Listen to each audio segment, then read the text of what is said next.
कालिया नाग पर श्री कृष्ण की नृत्य की कथा श्री कृष्ण की लीलाओं में से एक अत्यंत प्रसिद्ध लीला कालिया नाग पर नृत्य की है। यह कथा हमें अहंकार के विनाश और भक्ति की शक्ति का संदेश देती है। यह घटना यमुना नदी के तट पर घटित हुई थी।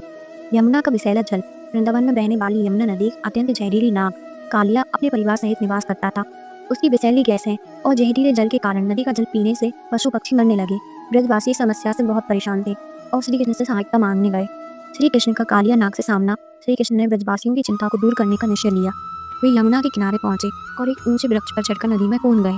जल में हलचल मचते ही कालिया नाग प्रकट हुआ और उसने क्रोधित होकर श्री कृष्ण को अपने फनों में जकड़ लिया। ब्रजवासी यह दृश्य देखकर घबरा गए और श्री कृष्ण की रक्षा के लिए प्रार्थना करने लगे।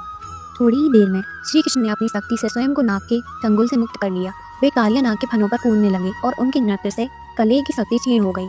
श्री कृष्ण के भार से नाग थक गया और उसने स्वयं को पूरी तरह हार मान लिया। नाग की पत्नियां श्री कृष्ण के चरणों में गिरकर अपने पति को क्षमा करने की प्रार्थना करने लगी।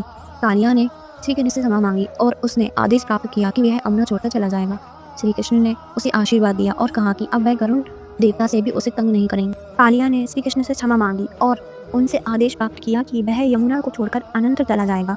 श्री कृष्ण ने उसे आशीर्वाद दिया और कहा कि अब वरुण देवता भी उसे तंग नहीं करेंगे।